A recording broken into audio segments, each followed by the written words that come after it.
এই যে metro rail elevated বা এগুলো বানাইছে, যানজট এখনো কমে নাই। এটা পরিকল্পনা করো না আমার মেট্রো রেল মাটির নিচে দা করো আর উপর দা করো, গাজীপুর চৌরাস্তার থেকে নারায়ণগঞ্জ পর্যন্ত বানাইলে যেই আইল সরকারের এটা অপরিকল্পিতভাবে এইগুলা বানায়া এবং যানজট আরো সৃষ্টি হয়েছে এগুলোর কারণে। শুরু থেকেই প্রশ্নবিদ্ধ বাস র্যাপিড ট্রানজিট বিআরটি প্রকল্প। শেষ পর্যন্ত পরিকল্পনা নকশার ভুলের মধ্যে শেষ হচ্ছে বিগত সরকারের যোগাযোগ খাতে নেওয়া এই মেগা বোঝা। এর মধ্যে দফায় দফায় বেড়েছে ব্যয়, অর্থাৎ 2000 কোটি প্রকল্প শেষ হচ্ছে দ্বিগুণের বেশি অর্থায়নে। শুধু তাই নয়, বিশ্বের সর্বোচ্চ ব্যয়ে নির্মিত হয়েছে এই বিআরটি। একদিকে বিপুল অর্থ যেমন গেছে, তেমনি বলা হচ্ছে এতে দেশের পূর্ব ও উত্তরের করিডোর ঢাকা গাজীপুর ময়মনসিংহ মহাসড়কে বাড়বে ভোগান্তি। তাছাড়া উড়াল ও সমতল মিলিয়ে জায়গা নষ্ট করারও অভিযোগ অনেকের। কেউ কেউ বলছেন বিমানবন্দর গাজীপুর পর্যন্ত সমতলে বিশেষায়িত লেন করা হলে ব্যয় নেমে আসতো অর্ধেকের কমে। মূলত রাজনৈতিক উদ্দেশ্য থেকে এ প্রকল্প নেওয়া হয়। লুটপাটের লক্ষ্যে বিআরটি নির্মাণের মধ্য দিয়ে বিপুল অর্থের সমাধির আয়োজন হয়েছে। যে বাসে চড়ে চলার অভ্যাস আছে, ওই প্রাইভেট কার আর ওই হেলিকপ্টার আর হইলো মেট্রো রেল আর হইলো রাস্তা বন্ধ করে দিয়া, এই ধরনের আমরা সরকার চাই না। এই দেশ নতুন করে স্বাধীন হয়েছে, আবার লাগলে আমরা স্বাধীন করব। যদি এই ধরনের সরকার আসে, আবার অস্ত্র আমরা কিন্তু ট্রেনিং তো আইছি, ট্রেনিং নিয়ে আইছি, কিন্তু চাকরি তো আইছি। আমরা ট্রেনিং প্রাপ্ত লোক, লাগলে আমরা যারা অবসরপ্রাপ্ত আছি সবাই একত্রিত হইয়া এই দেশের যারা দুর্নীতিবাদ এদের প্রতি আবার রুখে দাঁড়াবো।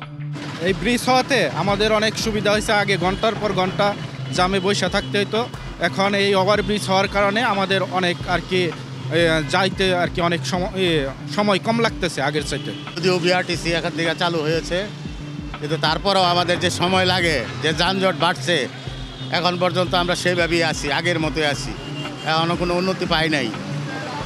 এখন বর্তমান সরকার যদি এই অবস্থাটা দেখে যদি কোনো সমাধান করে তাহলে আমাদের জন্য খুব ভালো হবে। চলতি বছরের মার্চে ঢাকার বিমানবন্দর মোড় থেকে গাজীপুর পর্যন্ত দেশের প্রথম বাস র্যাপিড ট্রানজিট বা বিআরটি প্রকল্পের নকশায় ত্রুটির কথা জানিয়ে ক্ষোভ ঝাড়েন গাজীপুর সিটি কর্পোরেশনের সাবেক মেয়র জাহাঙ্গীর আলম। তার বিবেচনায় এসব ত্রুটির কারণে প্রকল্পটির সুফল পাবে না গাজীপুরের মানুষ, উল্টো ভোগান্তির কারণ হবে। তার অভিযোগ, নানা অসঙ্গতি ও ত্রুটি রেখে অর্থ ও সময়ের অপচয় করা হয়েছে। প্রকল্প শুরুর প্রস্তুতিতেও গাজীপুরের বেশিরভাগ সচেতন মানুষ এর বিরোধিতা করে সমতলে বিদ্যমান সড়কের জায়গা বাড়ানোর পরামর্শ দিয়েছিলেন। তাহলে এই ফিজিবিলিটি যারা করেছে তার সাথে যদি আউটকামটা না মিলে কাউকে না কাউকে জবাবদিহি করতে হবে। যে পরিকল্পনাটা করা হয়েছে, উন্নয়নটা সামগ্রিক হয়নি, খণ্ডিত উন্নয়ন হয়েছে। একটা রেল লাইন তৈরি করা মানে উন্নয়ন না। ফিজিবিলিটি স্টাডিতে লেখা ছিল জনগণের উপযোগিতা তৈরি হবে, অর্থনৈতিক উপযোগিতা তৈরি হবে, ট্যুরিজম ফ্লারিশ করবে, কিচ্ছুই হচ্ছে না। তাহলে কাউকে না কাউকে এখানে জবাবদিহি করতে হবে। কারণ সময় এসেছে, আগের সরকারকে কিছু বলা যেত না, কারণ টপ থেকে বটম পর্যন্ত সবাই ছিল সুযোগ সন্ধানী।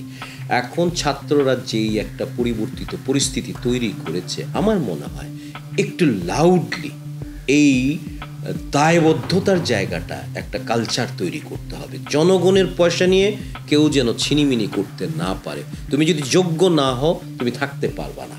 2012 সালের 1 ডিসেম্বর প্রায় 21 কিলোমিটারের এই প্রকল্প একনেক অনুমোদন দেওয়া হয়। শুরুতে ব্যয় ধরা হয় 2398 কোটি 84,89,000 টাকা। কাজ শেষ হওয়ার কথা ছিল 2016 সালের ডিসেম্বরে। 3 দফা সংশোধনের পর ব্যয় বেড়ে দাঁড়িয়েছে 4,268 কোটি 32,43,000 টাকা।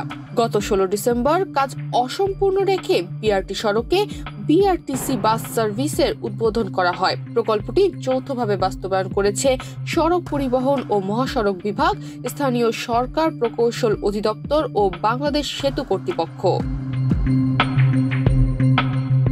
যোগাযোগ বিশেষজ্ঞ অধ্যাপক ডক্টর শামসুল হক বলেন, বিআরটি লাইনের কিলোমিটার প্রতি গড় খরচ পড়ছে 26 মিলিয়ন মার্কিন ডলার বা প্রায় 218 কোটি টাকা। এটি একেবারেই অবাস্তব একটি প্রকল্পের রূপ নিয়েছে, কেননা সারা বিশ্বে সেই খরচ সর্বোচ্চ হয় 6 মিলিয়ন ডলার। নিউ ইয়র্ক ভিত্তিক institute for transportation and development পলিসির ম্যানুয়ালের বরাত দিয়ে তিনি আরো বলেন, বিআরটি সেবার লক্ষ্যই হলো তা সর্বনিম্ন খরচে তৈরি করা হবে এবং 2 বছরের মধ্যে নির্মাণ কাজ শেষ হবে, কেননা এটি তৈরি করা হয় বিদ্যমান সড়কের ওপর। আগের সরকারের দুর্বলতাটা দেখে অনেক আমলা মেগা প্রজেক্টের পিডি হয়ে গেছে, যার কোনো টেকনিক্যাল নলেজ নাই। এই ধরনের অপরাধ নির্মাণের ক্ষেত্রে পৃথিবীর কোথাও অ্যালাউ করবে না। এটা হলেও তার অর্থ দাঁড়ায় একটা রোগীর অপারেশন ডাক্তার লাগে না, একটা কবিরাজ হলেই চলে। এটা যেমন সম্ভব না, একই জিনিস একটা মেগা প্রজেক্ট, প্রযুক্তি নির্ভর প্রজেক্ট, ইঞ্জিনিয়ারিং প্রজেক্ট। আমি আমলা, ওই যে গভর্নমেন্টকে দুর্বল অবস্থায় দেখেছি, আমি ঢুকে গেলাম। যারা এই ধরনের অনৈতিক কাজগুলি করেছেন তাদের কিন্তু বিচারের কাঠগড়ায় দাঁড় করতেই হবে। শিল্প কারখানা এলাকায় বিআরটি কোনোদিনও প্রযোজ্য নয় বলে উল্লেখ করে বিশেষজ্ঞরা বলছেন, অতি আগ্রহ ও নিজস্ব স্বার্থের কারণে এসব প্রকল্প ভুল স্থানে বাস্তবায়ন করা হয়েছে। ভুল পরিকল্পনায় ও ভুল স্থানে বাস্তবায়নের কারণে প্রকল্পের কাজ আর শেষ হয় না। তাই সময় বাড়ায় প্রকল্প থেকে যে অর্থনৈতিক সুবিধা পাওয়ার কথা থাকে তা আর পাওয়া যায় না। তনিমা রহমান, বাংলাদেশ প্রতিদিন।